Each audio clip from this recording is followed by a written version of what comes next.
Learning a new language is fun and all, but do you ever find yourself stuck in a cycle? Studying vocabularies and forgetting them can be discouraging. I've found some ways to make it easier and less stressful. Even though I love taking digital notes, I've noticed that handwriting words helps me remember them better. Depending on my level with each language, I study vocabulary in different ways. The most challenging part of learning French for me is conjugation. To actually speak, it's not just about expanding vocabulary, you also need to know which tense to use and use it correctly. That's why when I study French, I don't just focus on the meaning of words, I also pay attention to how they are conjugated. I use physical flashcards to clearly see the difference between present, past, and future tenses. These flashcards cover common everyday verbs, and I spend about 5 to 10 minutes each day reviewing them. Even though I've studied the tenses separately, I still find conjugations tricky sometimes, so this quick daily review really helps. Having physical flashcards makes it much easier to stay motivated when reviewing. There are no distractions and I can pick them up multiple times throughout the day. When I flip through them, I like to repeat the words out loud. It helps strengthen my memory even more. I also have notes from class, and since I usually take them electronically, it's easier to use an app to keep everything organized. For new words, I create digital flashcards and sort them into categories.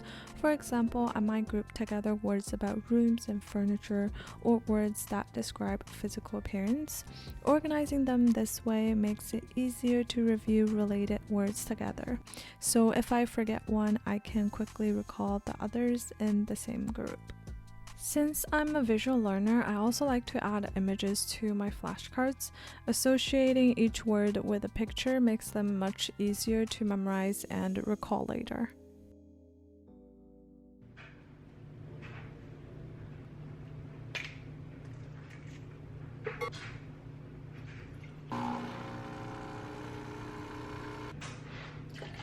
I like having a handy textbook because each chapter is built around a theme with a word list.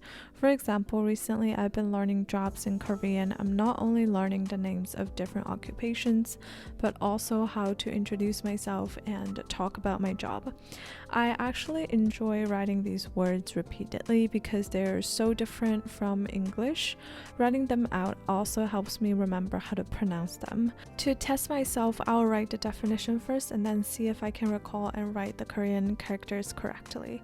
Since Korean consonants can be pronounced in multiple ways, this practice really helps. By correcting myself, I can spot missing letters and also notice where I've been pronouncing words incorrectly. I use a different color pen to mark these places and make sure I won't make the same mistake next time.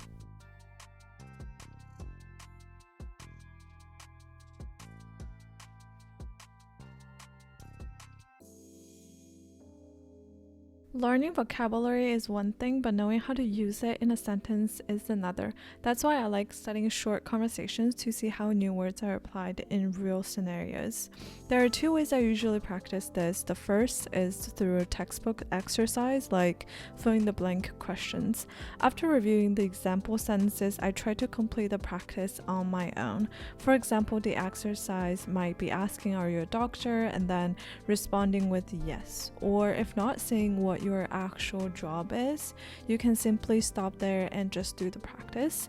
But another way is to take it a step further by creating my own sentences using other words I've learned from the chapter. Without looking at the examples or instructions, I challenge myself to come up with original sentences.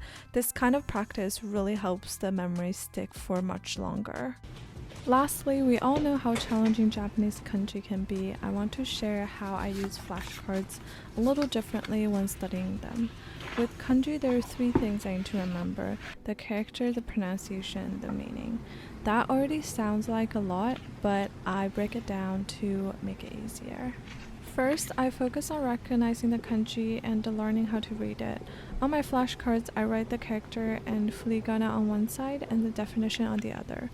Once I feel comfortable with the pronunciation, I can spend more time on understanding the meaning.